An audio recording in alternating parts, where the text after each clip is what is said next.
Right, hi there. So yeah, I'm starting this koi channel, mostly to help myself document things. I'm really bad. Sorry, just in this little pond. Really bad at documenting anything I do. So, idea of being this is going to help me out a little bit.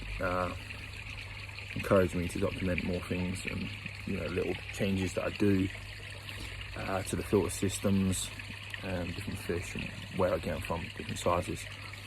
I've been keeping koi for about 4 years now. Got into the hobby when my missus' parents went away to Japan. They had a green pond. We looked after the house and the pond was just like proper green. I think I've got some pictures of it somewhere. I might see if I can drop them in. It was proper green. They was away for a month. So I decided, let's get a new pump. Let's get this thing back up and running. Cleared the water out, and started to get on with it. Didn't really know what I was doing. Dropped some tap safe in. I knew that fish needed that. Dropped some of that in, got the filters all cleaned and back up and running. Got the UV light fixed, and by the time they came back, it was crystal clear. Not long after that, me and my partner, we got our own house. So once we got our own house, I decided actually, I think I want a pond. So I think we bought the house back in 2017. I didn't really get around to the pond till about 2018 sort of time. Yet again, still didn't really know what I was getting into. There's like a koi shop not far from here up on the 43. Not the best of koi shops, but I didn't really know what I was up to. So built a pond anyway, to the best of my knowledge at the time. Now I know pretty much everything that I did was wrong. But yeah, so I built a pond. Neighbour, a couple of doors down, had loads of goldfish. Said, look, chuck some goldfish in because you get new pond syndrome and all your fish will die. So we chucked about 5 of his goldfish in.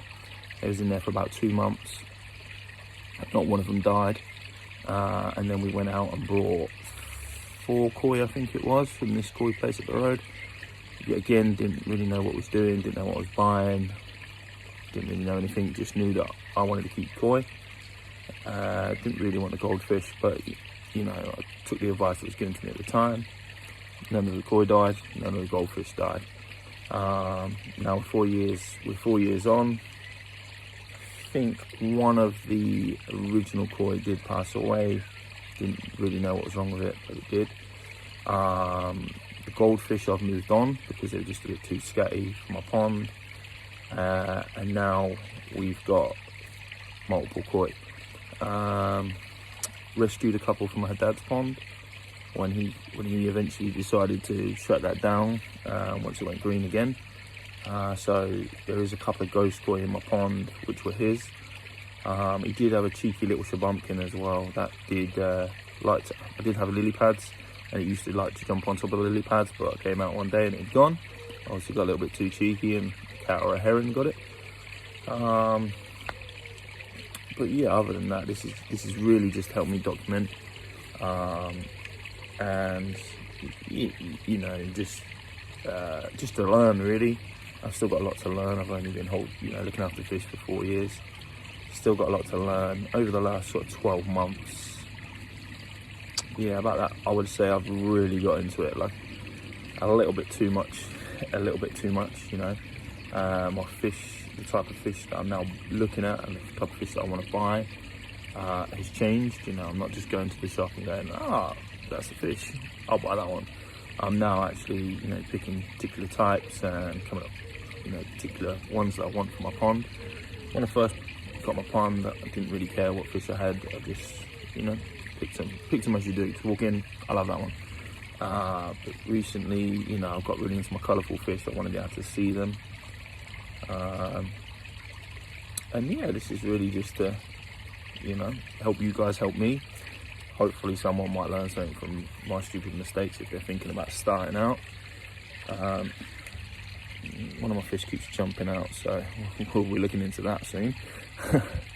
And yeah, I've got a couple of other little things going on that somebody might find interesting, but they might not.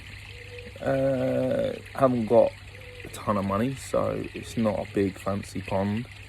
It's like I say, it's a pretty basic pond, and I've got a couple of other setups as well that I'll get around to in later videos, I suppose.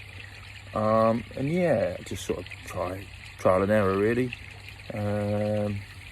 You know, build some of my own stuff, things like that. So yeah, that's basically what this video is about. And I'll just cut to a picture of the pond.